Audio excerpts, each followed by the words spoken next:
Minnie's heart soared as the small plane's wheels lifted from the ground.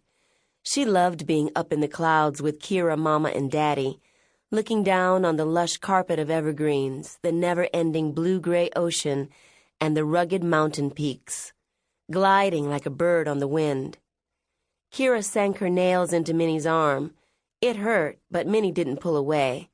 It wasn't often that she got to be the brave one. People who didn't know Keira thought she wasn't afraid of anything. After all, she'd been the first person on the Jefferson County gymnastics team, boy or girl, to execute a double front flip without a trampoline. But Minnie knew her sister better than anyone, and after reading aloud in front of others, Keira's next greatest fear was of riding in the tiny single-engine plane. She only ever got into Daddy's Cessna 172 out of loyalty, because she prized being together as a family more than she feared falling from the sky. She had told Minnie this when they were curled up in their giant zipped-together sleeping bags, lying under the stars on the back deck, listening to the ocean waves pound the rocks like the Earth's heartbeat. The engine's rumble filled Minnie's head, and her chest vibrated along with its purring.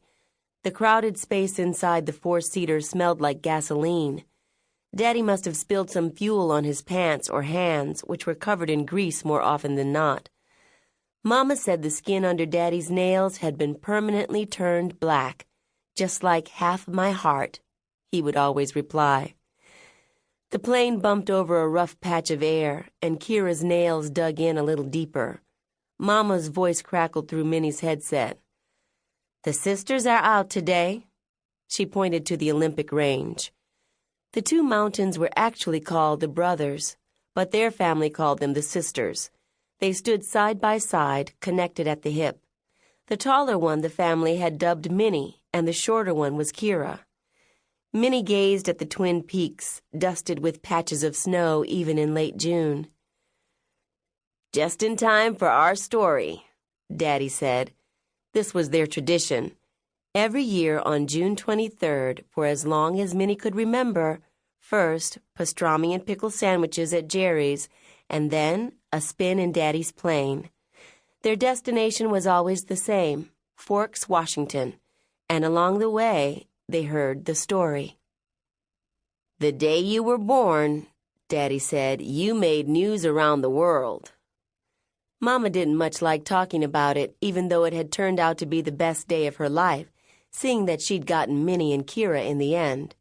To her, it was a tragedy narrowly escaped, but to Daddy it was an escapade, an adventure, the way Daddy saw everything in life. After so many years, Mama must have decided it was okay. She didn't even say, "Oh, Gordon, do you have to?" Daddy liked to say the crazy in him called out to the cautious in Mama, and the steady in Mama called out to the roller coaster in him, and that was how they got together. "The day you were born," Daddy continued, "the crazy won over the cautious." Minnie looked out at the mountains and listened to Daddy tell them again how she and her twin sister had come into the world exactly 11 years ago. It was a clear day, one of those days when the sky is so blue you wish the world would tip upside down so you could fall into the heavens and splash around.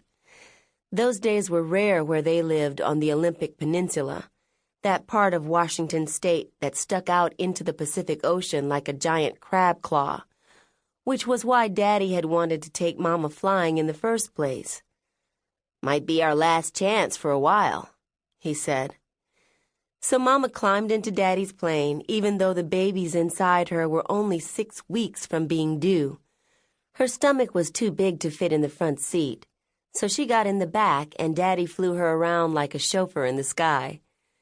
Mama had rubbed on her belly as if it were a magic lantern. Through the headphones, Daddy heard her telling her babies not to worry, that every little thing would be all right. "It was the sun and moon told me," Mama said. "I knew things would work out because they were in the sky together that day, just like my babies were together inside me."